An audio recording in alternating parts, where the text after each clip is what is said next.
This week, the newly elected Somali President Abdullahi Mohamed will be meeting with the UN Security Council on state building and security issues. They will also be discussing the UN's role in the country after the election.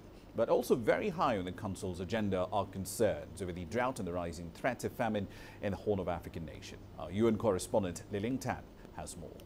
As the UN Security Council prepares to meet with Somalia's new president, concerns are mounting over the growing risk of famine. The UN mission in Somalia, UNSOM, reports the country is in the grip of an intense drought brought on by back-to-back seasons of poor rainfall. Now, the United Nations has already issued a grim warning that 6 million people require humanitarian assistance, with half of that number facing the prospect of death.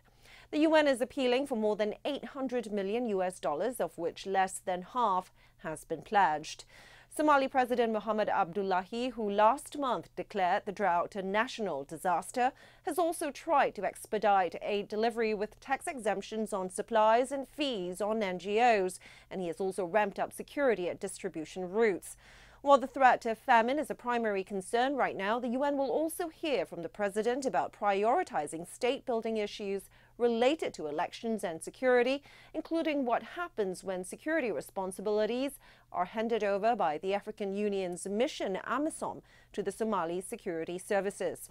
Now, we expect to also receive an assessment on the security situation there with regards to the Al-Shabaab militant group. Liling Tan, CGTN, New York.